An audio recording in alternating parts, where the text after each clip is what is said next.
Bismillahirrahmanirrahim. Alhamdulillah wassalatu wassalamu ala Rasulillah wa ala alihi wa sahbihi wa mawalah wa la hawla wa la quwata illa billahi wa ba'd. Baik, kita lanjutkan kajian kita, masih membahas tafsir dari surah Al-Fajr, dan kita masuk pada ayat ke-17. A'udzubillahi minasyaitonir rajim. Bismillahirrahmanirrahim. Kalla bal la tukrimunal yatim wa la tahadduna ala ta'amil miskin wa ta'kuluna at-turatha aklan lamma wa tuhibbunal mala hubban jamma. Allah Subhanahu wa ta'ala berfirman, sekali-kali jangan seperti itu. Bahkan kalian tidak pernah memuliakan anak yatim, dan kalian tidak saling mengajak memberi makan fakir miskin, sedangkan kalian memakan harta warisan dengan cara mencampurkan yang halal dan yang haram. Kemudian kalian mencintai harta dengan kecintaan yang berlebihan.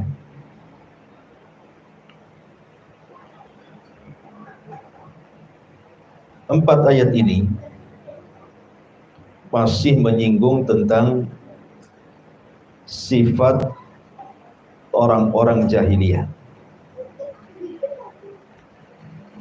Jadi orang-orang jahiliyah, mereka menganggap bahwa kemuliaan itu dilihat dari harta. Kalau mereka diberikan harta banyak, mereka mengira bahwa mereka sedang dicintai Allah. Kalau kemudian harta itu dihilangkan, mereka merasa mereka sedang dihinakan Allah. Sebab itulah mereka bakhil. Makanya ketika kita membahas surah Al-Ma'un dulu, salah satu penyebab kenapa para tokoh-tokoh Quraisy itu sulit masuk Islam, karena dalam hati mereka tidak ada rahmat, tidak ada kasihan. Dan itu diperlihatkan dan dipertontonkan oleh pembesar Quraisy kepada anak-anak yatim dan fuqara wal masakin. Ketika Abu Jahal, ada yang mengatakan Umayyah dan ada juga yang mengatakan tokoh yang lainnya dari tokoh-tokoh Quraisy, sedang menyembelih seekor unta. Kemudian datang anak yatim tidak menggunakan pakaian dan meminta sedikit dari daging unta ini. Tapi kemudian malah diambilnya tongkat dan didorongnya anak yatim sampai terjatuh, kemudian menangis dan lari ketakutan.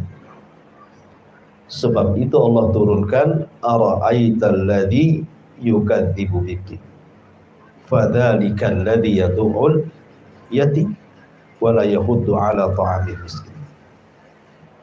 Tidakkah kau lihat para pendusta agama itu? Mereka adalah orang-orang yang menghardik anak-anak yatim dan tidak mengajak manusia untuk memberi makan fakir miskin. Kalau seandainya para pembesar itu memiliki sedikit rahmat saja, mau membantu para fuqara wal masakin, tentu cahaya hidayah akan masuk ke hati-hati mereka. Tapi ketika dihilangkan perasaan rahmat, berubahlah menjadi keras hatinya. dan ketika keras itulah sulit hidayah masuk. Itulah perangai orang-orang Arab,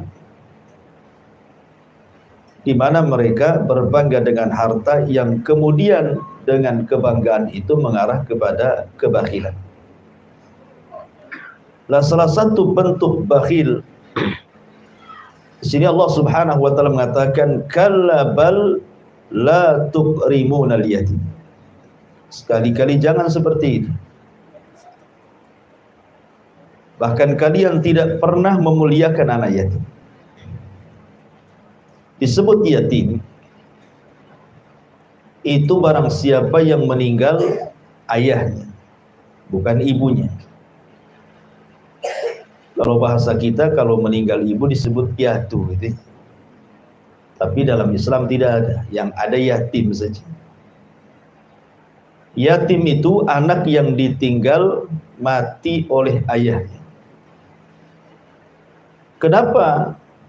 Karena biasanya kalau seandainya ayahnya masih hidup dan yang meninggal ibundanya, kemudian ayah ini menikah lagi dengan ibu yang lainnya, kebiasaannya biasanya menyayangi anaknya.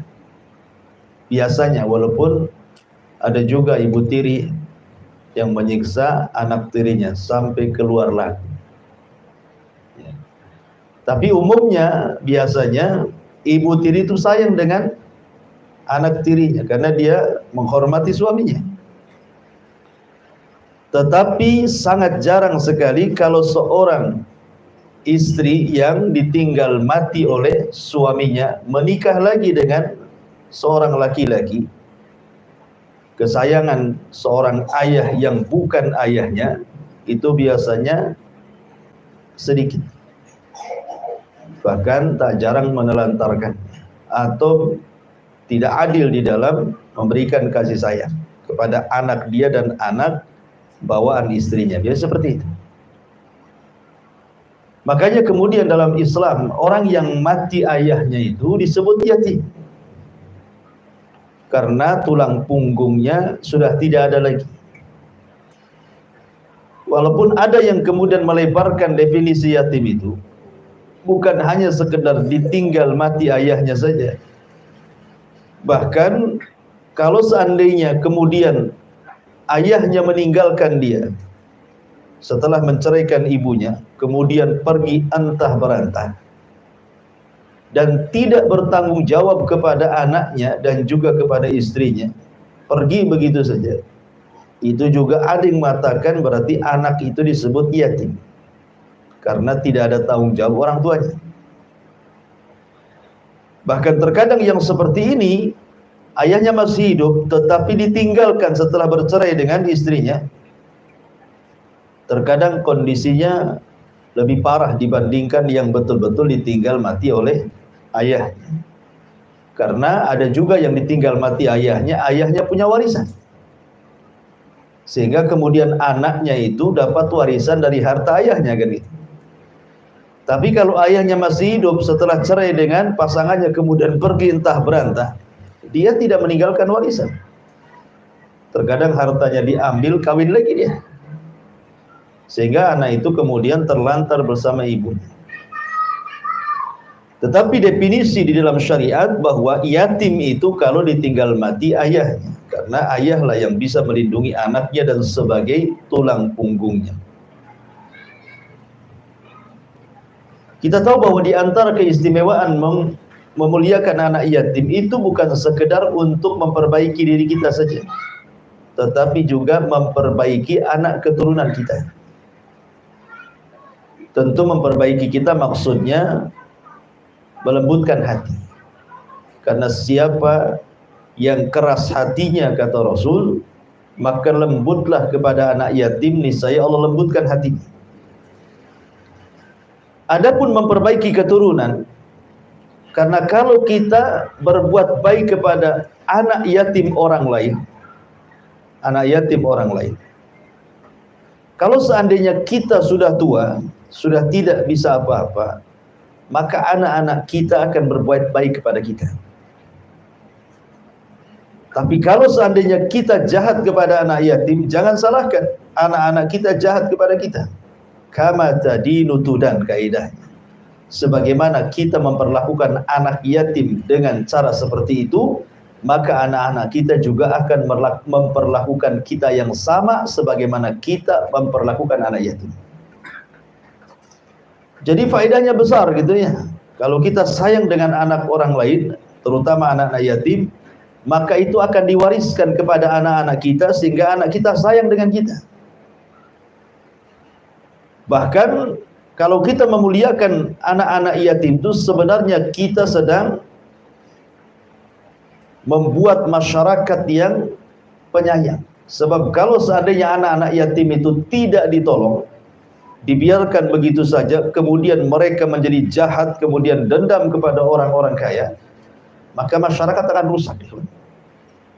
Tapi kalau seandainya kita tampung mereka, kemudian kita tarbiyah mereka sehingga mereka menjadi orang yang baik, maka boleh jadi setelah mereka dewasa, kemudian kaya, mereka pun akan berlaku hal yang sama. Sehingga masyarakat ini akan jadi baik. Tapi kalau membiarkan, sama saja kemudian menciptakan kegaduhan di masyarakat. Makanya kenapa kemudian derajat memuliakan anak yatim itu mulia, sampai-sampai Nabi SAW itu mengatakan, ana wa kafilul yatim fil jannati kahataini. Aku dan para pengkafil anak yatim di sorga itu seperti ini. Ya. Kemudian wa asyara bis sababah, ini sababah, wal wusta, ini wusta namanya. Kemudian wa farraja bainahuma. Kemudian Nabi SAW merapatkan seperti ini. Ya, artinya aku dan para pengkafil anak yatim seperti ini di sorga. Kemudian dirapatkan, saking dekatnya. Apa maknanya? Kenapa para pengkafil anak yatim itu didekatkan dengan Nabi di sorga? Apa alasannya?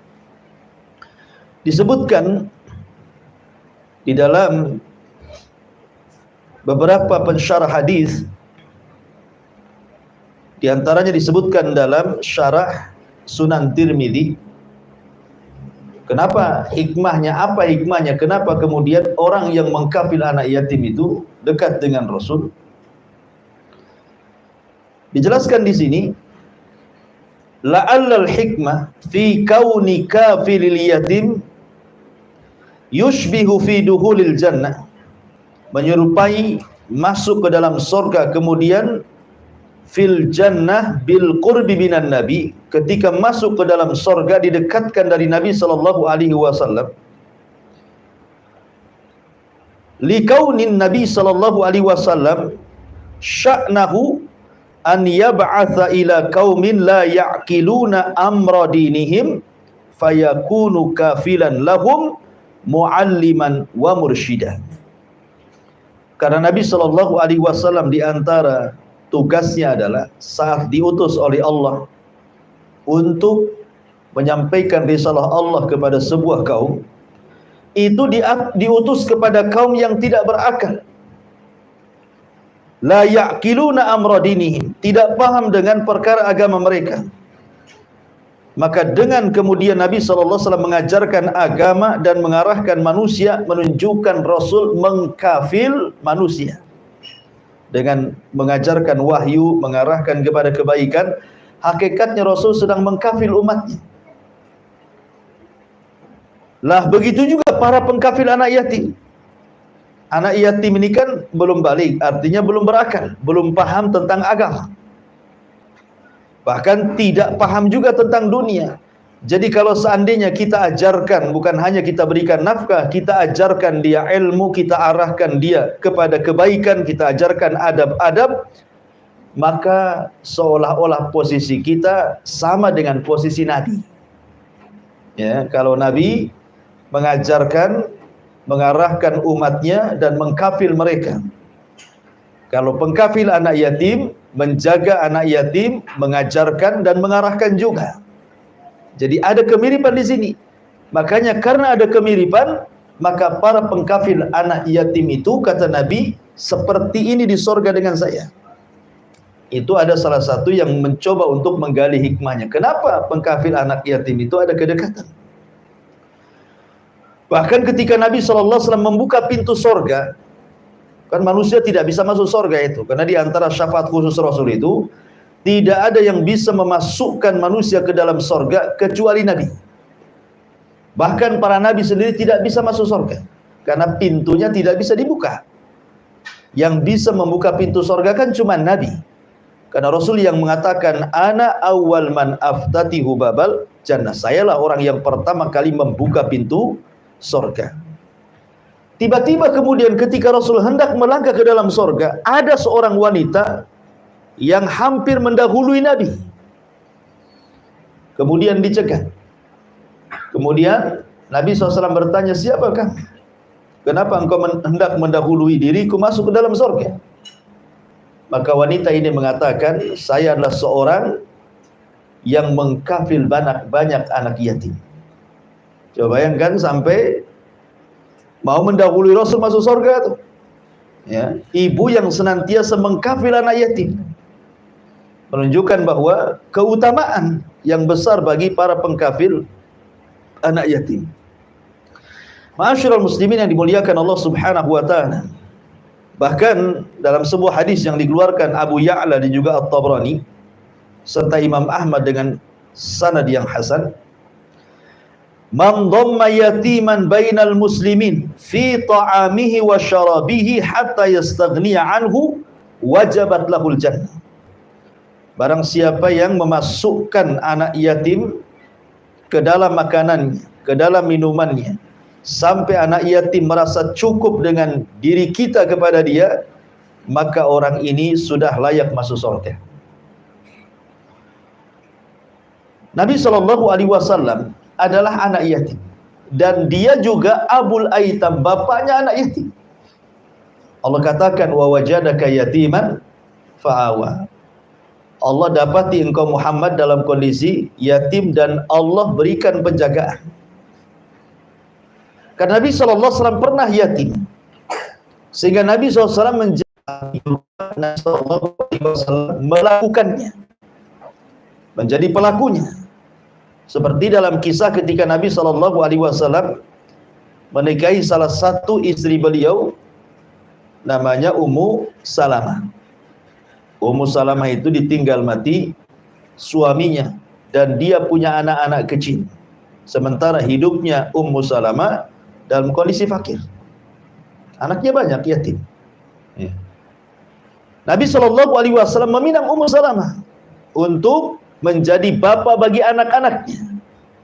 Menunjukkan Rasul juga bukan hanya ngomong saja, pelaku juga dia kan, dan mengajarkan beginilah cara pengkafil anak yatim. Tapi kalau antum tiap tahun memberikan amplop dalam sebuah acara kepada anak-anak yatim, bukan kafil yatim itu sedekah kepada anak yatim, bukan. Dan ada tuh kalau biasanya Ramadan ya, sibuk tuh biasanya perusahaan-perusahaan, ya, kemudian ormas-ormas gitu ya. Biasanya mereka mengadakan acara santunan anak yatim. Itu bukan kafil yatim namanya. Itu sedekah ke anak yatim. Maksud mengkafil itu betul-betul merawat setiap hari. Ima kita ambil, kita masukkan ke rumah kita, kemudian kita anggap dia anak kita sendiri, ya, kita hormati anak-anak yatim dengan memberikan fasilitas tempat tidur, makanan, minuman, pendidikan, akhlak, dan begitu seterusnya. Atau mungkin kita tidak memasukkan anak itu ke rumah kita, tapi kita datang kepada anak yatim, kita katakan sama ibunya, ini anak ibu, selama belum balik, saya yang tanggung kehidupannya. Ya, saya kirim tiap bulan sekian untuk makan dia, untuk minum dia, untuk sekolah dia, sampai dia balik. Nah, itu namanya kafil yatim. Itu yang akan dekat dengan Rasul, ya, mengkafil anak yatim. Atau antum menjadi bapak mereka, seperti yang dilakukan Nabi SAW. Yang jomblo, yang belum kawin gitu ya, kemudian cari janda. Kasihan kali itu, anaknya masih kecil-kecil kan itu. Jadi terdorong rasa kasihan menikahi dia karena melihat anak-anak yang masih kecil dan suaminya sudah meninggal. Datang ke janda itu, saya siap menjadi bapak bagi anak Anda dan suami yang baik bagi Anda. Ya, Ustadz yang sudah menikah gimana? Ya terserah antum, izinlah sama istri. Diizinkan, lanjut tadi izinkan, ya lanjut juga, cuman nggak ngasih tahu. Ma'asyiral muslimin yang dimuliakan Allah Subhanahu wa taala, intinya bahwa di sini Allah Subhanahu wa taala menyindir orang-orang musyrik Arab itu, jangan seperti itu. Ya, tetapi tolonglah hargai anak-anak yatim. Kemudian juga sindiran yang kedua, wala tahadduna ala ta'amil miskin. Dan kalian tidak mendorong orang lain untuk memberi makan orang-orang miskin. Ada yang mengatakan tahaddun di sini artinya zakat. Jadi kita tidak mendorong manusia untuk mengeluarkan zakat kepada orang-orang miskin. Ada juga yang mengatakan tahaddun di sini artinya sedekah. Ya, sedekah umum, beda zakat dengan sedekah ya. Zakat kan lebih khusus, sedekah kan umum. Zakat itu kewajiban, sedekah itu kerelaan. Ya kan? Jadi ada juga yang mengatakan bahwa tahaddun ini artinya tidak menganjurkan sedekah kepada orang lain untuk membantu miskin. Tapi yang jelas bahwa ada di sekitar kita ini sudah tidak mau membantu orang miskin, tidak mengajak orang lain pula untuk membantu orang miskin. Dan ulama mengatakan mengajak manusia untuk membantu orang miskin jauh lebih afdol dibandingkan kita memberi makan orang miskin. Kenapa? Jadi kalau kita menganjurkan manusia, mengajak manusia banyak untuk menolong, umpamanya kita punya orang miskin nih, kemudian kita cari orang sebanyak-banyaknya untuk membantu dia, itu lebih afdol dibandingkan kita membantu dia. Tapi kalau bisa kemudian menggabungkan dua-duanya, lebih afdal lagi. Selain kita membantu dia, kita juga ajak orang untuk membantu dia, gitu maksudnya. Karena kalau kita hanya membantu dia, berapalah kemampuan kita membantu dia kan? Berapa kemampuan? Sekaya-kayanya orang pun ada bosannya membantu orang tuh. Ya. Tapi kalau seandainya kita arahkan manusia, kita cari 10-20 orang, tolonglah bantu dia. Kemudian masing-masing satu orang memberikan sekian juta kan, bisa saja kemudian mengangkat kefakirannya kan. Ya, makanya menganjurkan orang untuk membantu orang lain lebih afdal dibandingkan kita memberi makan sendiri. Karena ada orang-orang yang sama-sama miskin, saya miskin, sebelah juga miskin. Tapi ada orang-orang miskin itu yang punya izah, tidak mau dibantu orang, tapi dia ingin nolong orang. Ya. Orang miskin itu ada izah, tidak mau dia dikasih orang, tapi mau nolong orang, tapi tidak bisa nolong orang. Lah cara satu-satunya adalah dengan cara ngajak orang nolong, gitu maksudnya. Tolonglah itu tetangga saya susah, ya, tetangga saya susah. Jangan pula antum ngomong saya juga susah sebenarnya. Itu riya namanya. Jadi maksudnya kita hanya ingin nolong tetangga kita saja. Ya boleh jadi kemudian dari situ kecipratan kan tak tahu juga. Tapi yang jelas bahwa mendorong manusia yang banyak menolong orang miskin itu lebih afdal utama dibandingkan kita memberi makan sendiri fakir miskin. Karena kemampuan kan kita terbatas. Tapi kalau antum bisa menggabungkan, kita bisa memberi, ngajak orang juga memberi, maka itu lebih baik.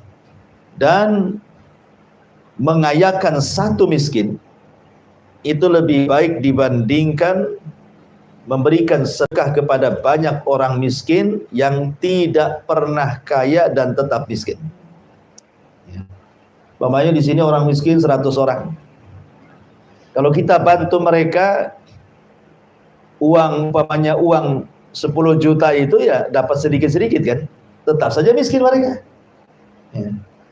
Tapi kalau kita kemudian mengentaskan satu persatu, ya yang lain yang miskin tenang dulu, yang ini dulu kita bantu satu orang nih, atau 3 orang dulu lah. 10 juta bagi 3 juta setengahan umpamanya kan, bisa untuk modal jual gorengan, jual es, jual apa gitu kan. Akhirnya mungkin di antara orang-orang miskin yang kemudian diberikan modal akhirnya jadi kaya gitu kan. Maka itulah mengentaskan kemiskinan banyak.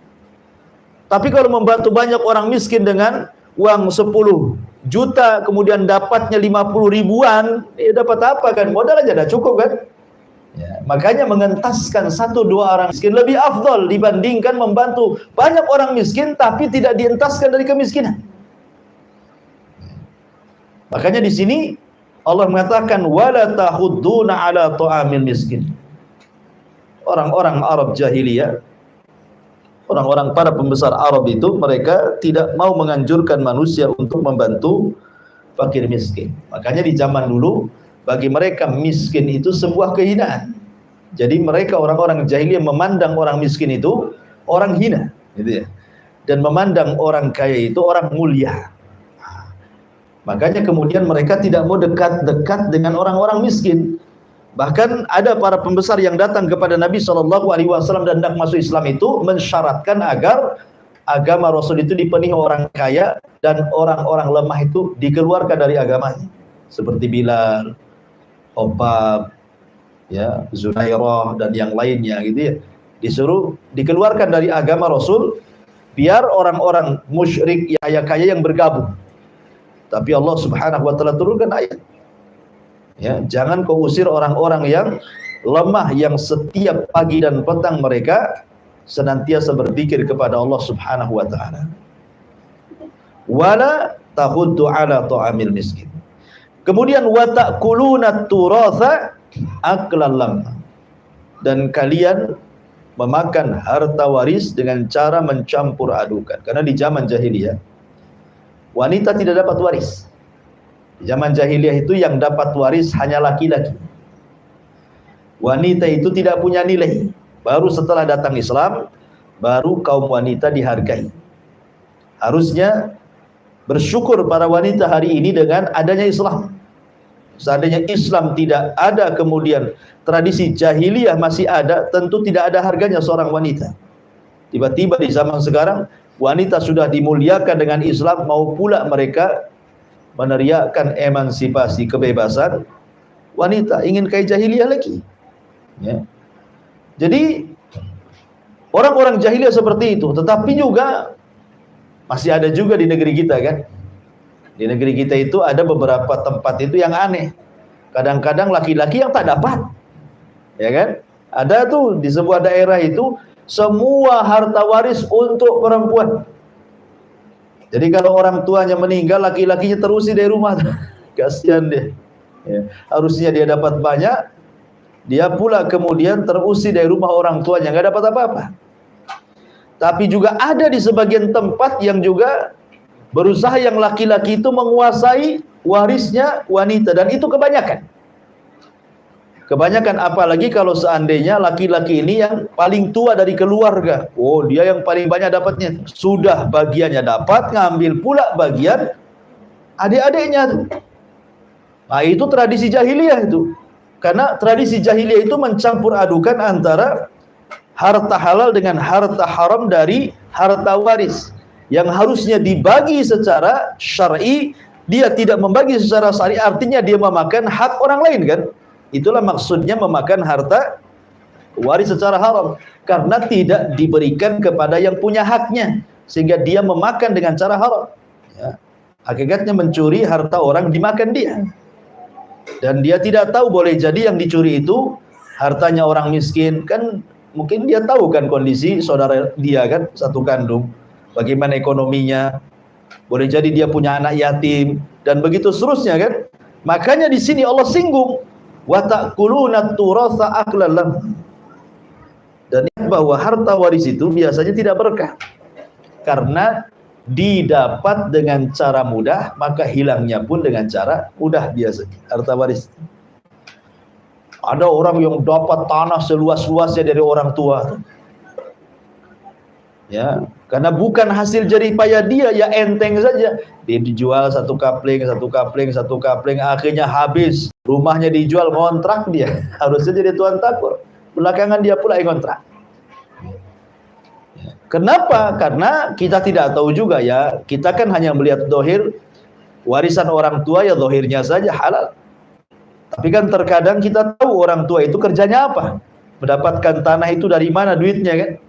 Harta halal ke harta haram, terkadang sebagian anak itu tahu bahwa harta itu sebenarnya tidak beres. Mungkin orang tuanya dulu dapat judi togel umpamanya kan, dapatlah dia miliaran, orang tua beli apartemen, beli ini beli itu kan, akhirnya meninggal. Anaknya tahu sebenarnya ini hasil itu, sudah tahu itu hasil haram, kemudian rebutan pula dengan saudaranya untuk mengambil yang haram tadi kan gitu ya. Nah, jadi tidak berkah jadinya. Ya, kebanyakan begitu. Kebanyakan orang yang memperebutkan waris itu sebenarnya itu memperebutkan harta yang tidak berkah sebenarnya. Makanya banyak bunuh-bunuhan gara-gara waris. Ya kan? Banyak bunuh-bunuhan. Kecuali kalau kita tahu orang tua kita ini orang baik, mencari harta juga dengan cara halal gitu ya. Kita paham lah ini harta halal semua. Saya tahu orang tua saya kerja apa. Ya tentu insya Allah harta itu berkah. Yang tidak berkah itu kalau seandainya rebutan hartanya itu, akhirnya yang satu memakan harta yang lainnya. Itulah yang Allah katakan wa ta'kuluna turatha aqlalla. Lah tiga perkara ini tentu ada penyebabnya. Kenapa orang tidak mau menolong anak-anak yatim, memuliakan anak-anak yatim padahal besar pahalanya? Kenapa orang tidak mau mendorong orang-orang untuk membantu para fakir miskin? Kenapa pula kemudian orang berani kemudian mengambil hak orang lain dalam warisan? Sebabnya ayat terakhir ini, wa tuhibbunal mala hubban jamma. Karena kalian terlampau mencintai harta berlebihan. Gitu ya. Kalau orang sudah mencintai harta berlebihan, harta itu sirru tughyan, rahasia bejatnya manusia. Harta itu rahasia bejatnya manusia, sehingga dengan harta itulah hawa nafsu mendorongnya sehingga tidak mau menghargai anak yatim, tidak mau menolong fakir miskin, bahkan rela mengambil harta orang lain. Kekayaan itu adalah sirru tughyan. Saya akan contohkan. Nabi SAW mengisahkan kisah tentang 3 orang Bani Israel. Kisah ini terdapat dalam kitab Riyadhus Shalihin. Ma'ruf kisahnya. Jadi ada 3 orang yang Allah Subhanahu wa taala berikan ujian. Yang satu Allah berikan ujian berupa kepalanya penuh dengan penyakit dan tidak tumbuh rambut, sehingga orang jijik melihat bahkan tidak mau mendekatinya. Sudah miskin, diuji seperti itu, makin merana, gitu ya. Kemudian yang kedua, orang kedua ini diuji semua badannya, kulitnya penuh dengan penyakit, penuh dengan borok pun macam-macam lah. Orang pun menjauhi. Sudah miskin, diberikan penyakit seperti itu. Dan orang ketiga orang buta.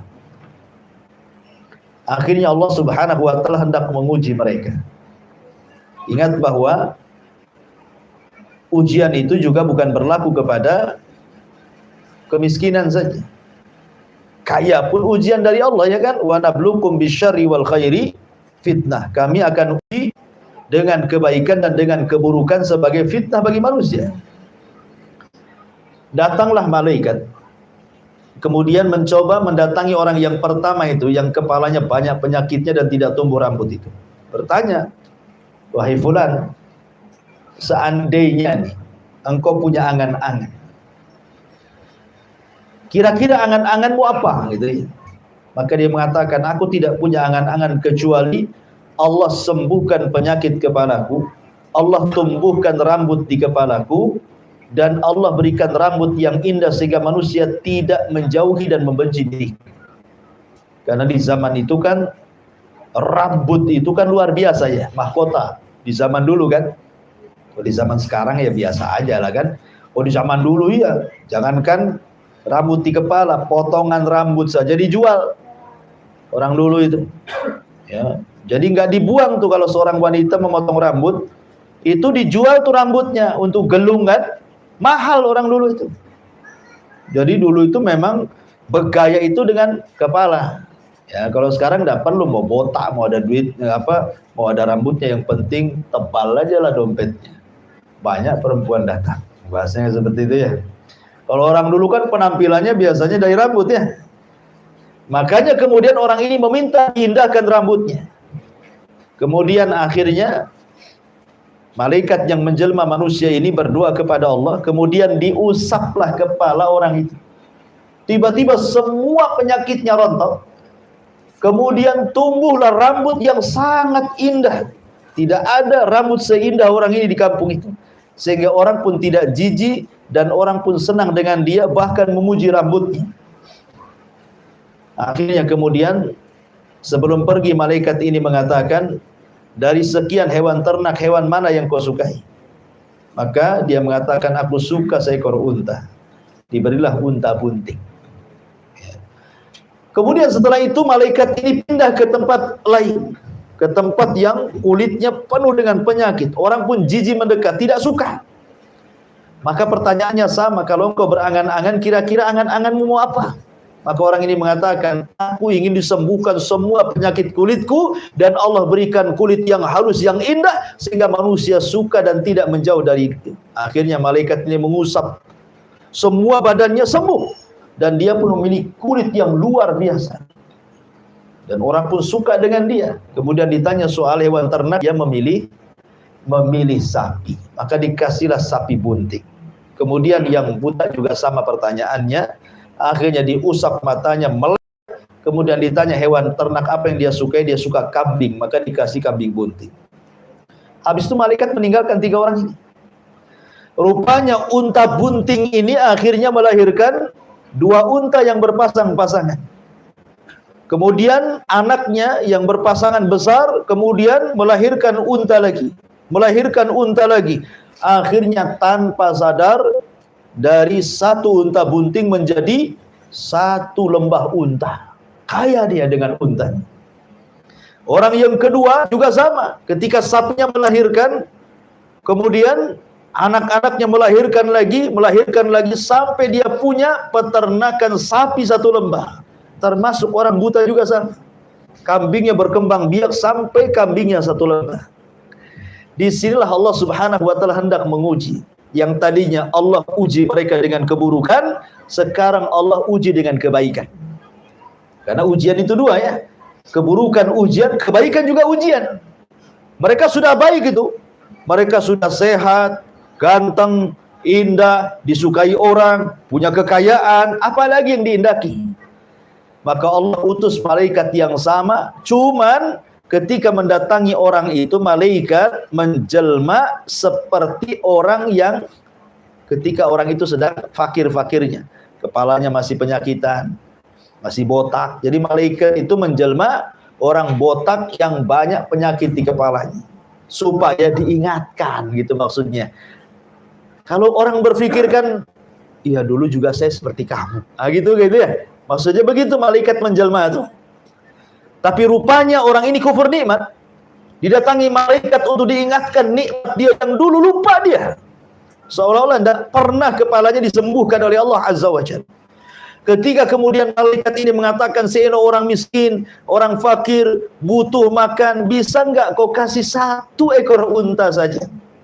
Kemudian dia mengatakan, enak saja, ini unta warisan dari orang tuaku. Kufur nikmat dia, tidak menasabkan kepada Allah. Ini dibilang warisan katanya. Ya. Dia kufur nikmat. Akhirnya kemudian malaikat ini mengatakan, tahukah kamu siapa saya? Sesungguhnya saya malaikat yang dulu pernah turun kepadamu. Karena engkau kufur nikmat, maka kau akan dicabut oleh Allah nikmat. Akhirnya selang beberapa waktu, kemudian untanya mati semua, dan dia pun penyakitnya dibalikkan lagi, sehingga orang-orang benci lagi kepada dia. Kufur nikmat, ya kan? Lah orang yang kedua juga sama seperti itu, menasabkan nikmat bukan kepada Allah, dan tidak pernah dia merasa disembuhkan Allah. Kufur-kufurnya nikmat. Akhirnya Allah kembalikan lagi penyakitnya, Allah semua matikan sapinya. Miskin lagi, kulitnya penuh dengan borok lagi, orang tidak suka mendekati dia. Hanya orang yang ketiga, orang buta itu. Orang buta ini bersyukur. Ketika malaikat ini datang pura-pura jadi orang buta, maka orang buta ini terkenang dulu waktu dia buta. Sehingga ketika malaikat ini mengatakan, bisakah kau mintakan satu kambingmu saja untuk diriku. Kata orang buta yang sudah sembuh, jangankan satu kambing, satu lembah kambing saya kasihkan kamu. Dengan penglihatanku saya bersyukur dibandingkan satu lembah kambing itu. Maka malaikatnya mengatakan, tidak, sungguhnya saya malaikat, saya diutus Allah untuk mengujimu dan kau telah lulus ujian. Akhirnya dia tetap melihat dan kambingnya semakin banyak. Begitulah la in syakartum la azidannakum wa la in kafartum inna adzabi lasyadid. Kalau engkau kufur maka telah siap-siap azab Allah yang pedih, tapi kalau engkau syukur la azidannakum, kami akan tambah nikmat kalian. Kembali bahwa wa tuhibbunal mala wa tuhibbunal mala. Di sini ada kalimat al-mal. Dalam bahasa Arab harta ini disebut malun. Dalam bahasa Arab harta itu disebut malun. Malun itu diambil dari fiil mala yamilu mail. Artinya kecondongan. Kenapa harta disebut mal?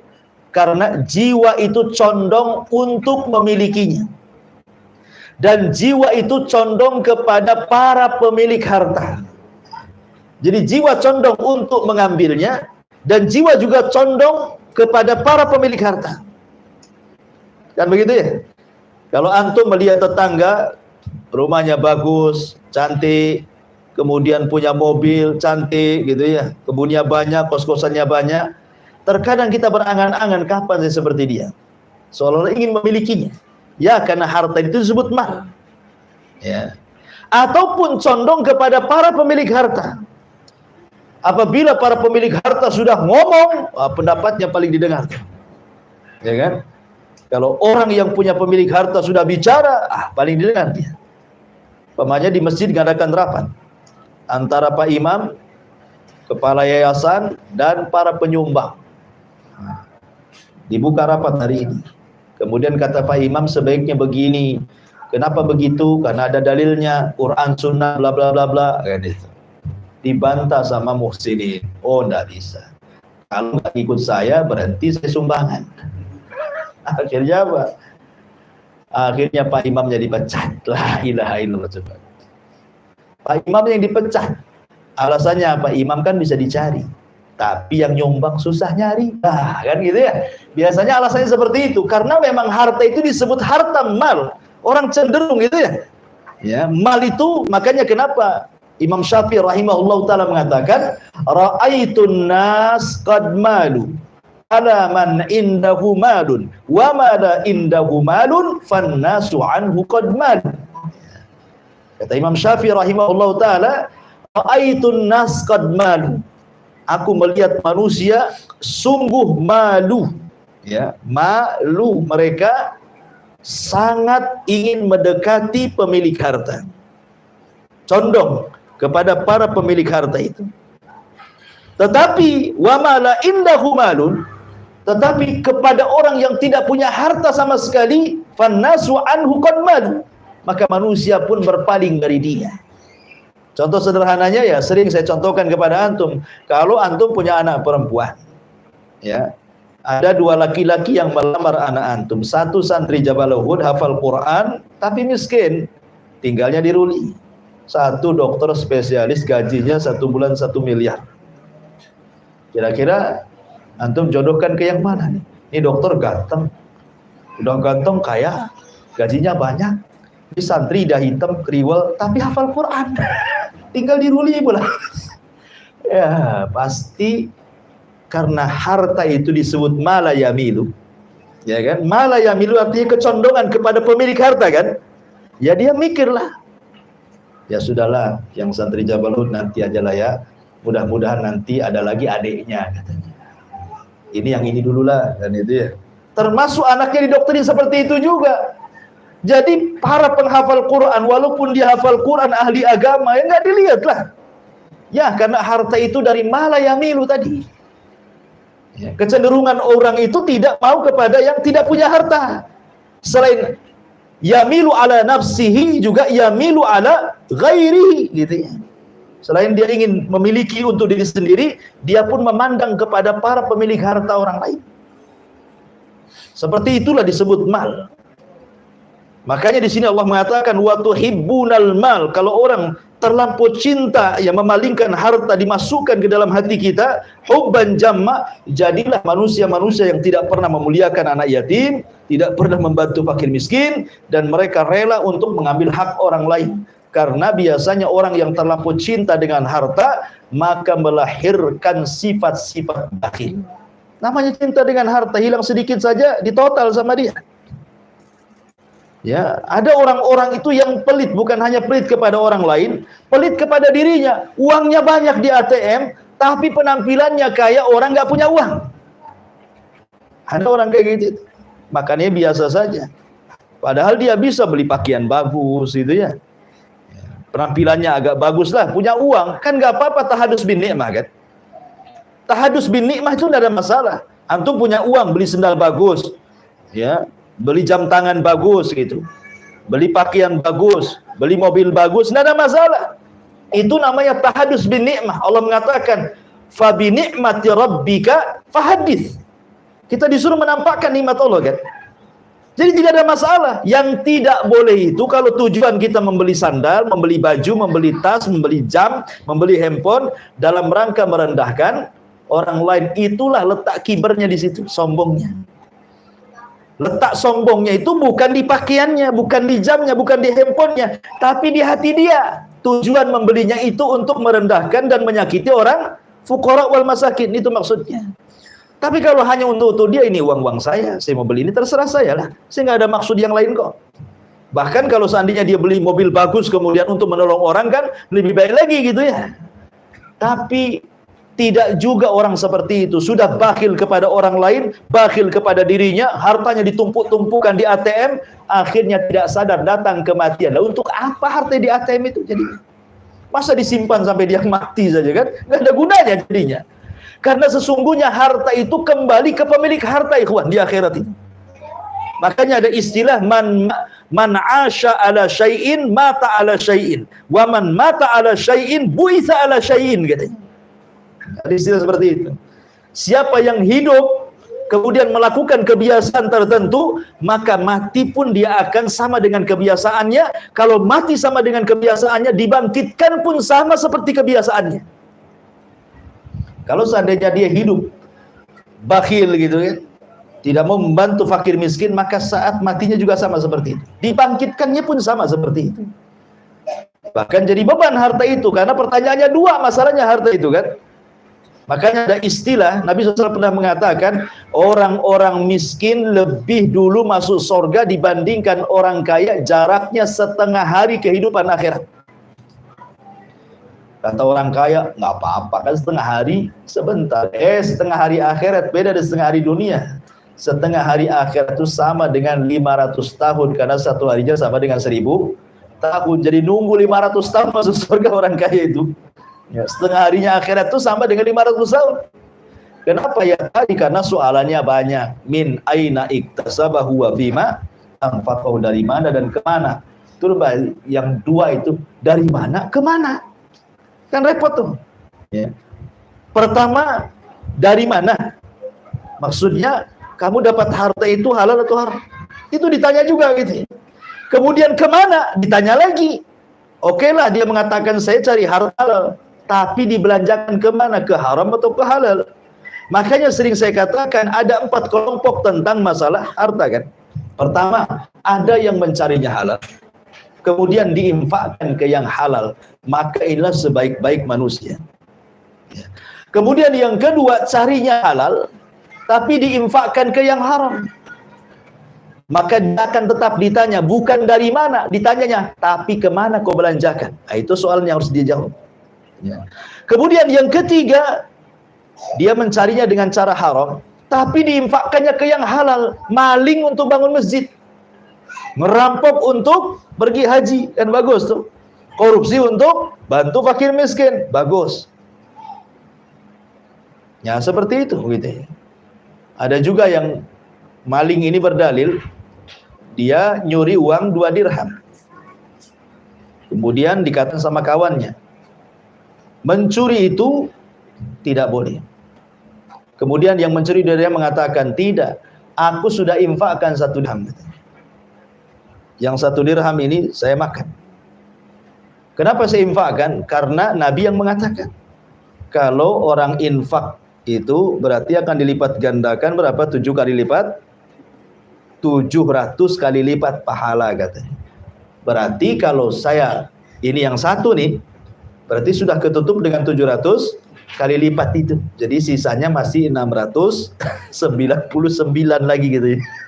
Ini yang nutup yang satu. Dia tidak sadar bahwa yang diinfakkan itu harta haram.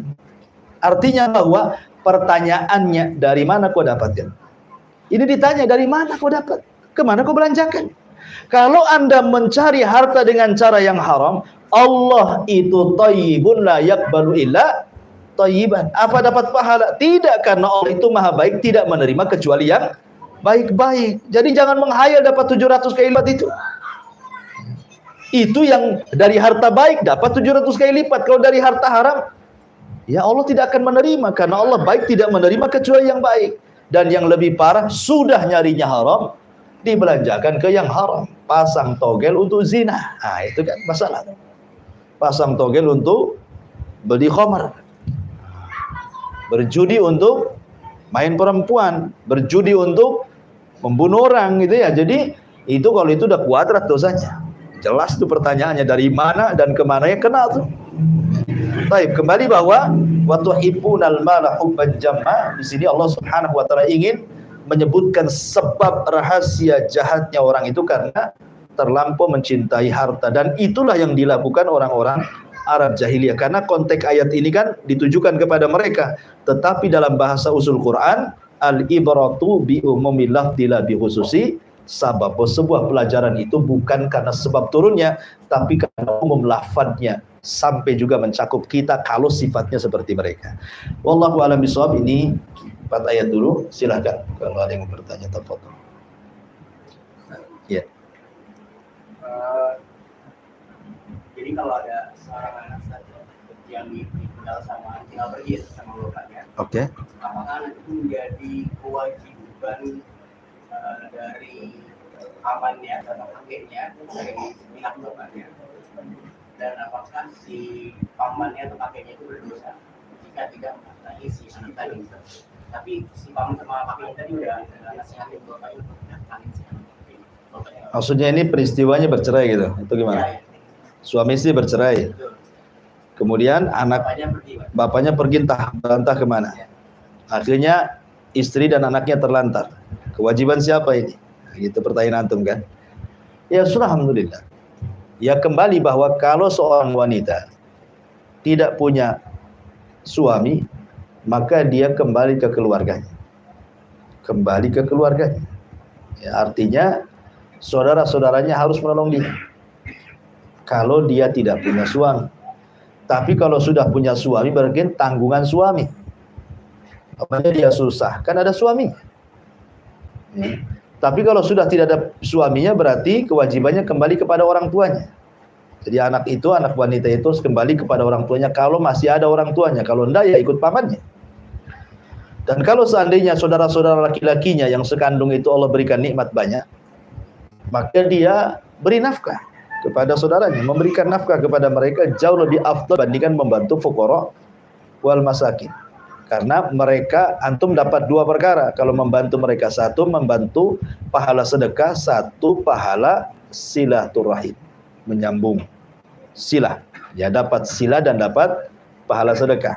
Tapi kalau membantu fakir miskin, ya dapat pahala sedekah saja, tapi tidak dapat pahala silah. Ya, wallahu a'lam. Batas mengkapi yatim tadi, apakah sampai dia balik atau sampai dia mandiri? Sampai balik. Karena Nabi SAW mengatakan la aitama ba'dal bulugh. Tidak disebut anak yatim lagi kalau sudah balik. Berarti nanti titelnya bukan yatim tapi bisa miskin, bisa fakir, kan itu ya. Jadi kalau antum ingin mengkafir anak yatim, itulah batasan syariat. Sebenarnya tidak lama. Kalau anak perempuan kan 9 tahun sudah balik. Kalau anak laki-laki 15 tahun sudah balik kan gitu ya. Berarti kalau sudah 9 tahun anak perempuan, 15 tahun anak laki-laki, berarti antum sudah dapat pahala kafir. Kalau antum mau menambah lagi, berarti antum menambah pahala kafil menjadi pahala membantu fakir miskin, berubah. Ya. Dan tentu pahalanya berbeda karena ada hadis Nabi SAW tentang masalah ini. Kata Nabi SAW, as-sa'i ala al-armalati wal miskin kal mujahid fi sabilillah. Wa kal qa'imil ladzi la yaftur wa qas-sha'imil ladzi la yaftur. Apa kata Rasul? Orang yang menolong hamba-hamba dari kalangan janda-janda miskin ataupun orang-orang miskin maka kedudukannya sama dengan orang yang berjihad di jalan Allah dan sama dengan orang yang sholat malam tidak pernah futur dan orang yang berpuasa tidak pernah berbuka. Bayangkan, membantu janda yang miskin gitu ya, ataupun orang miskin kata Rasulullah itu sama kedudukannya dengan mujahid, sama kedudukannya dengan orang yang sholat malam setiap malam dan tidak berhenti, sama kedudukan dengan orang yang berpuasa sunnah tidak pernah berbuka. Luar biasa tuh pahalanya ya, membantu orang miskin itu. Jadi itu pahalanya sudah beda lagi, dari pahala mengkafil menjadi pahala mujahid, seperti orang sholat malam, seperti orang yang berpuasa. Jadi double pahalanya dia kalau mau meneruskan terus mengkafilnya. Wallahu a'lam.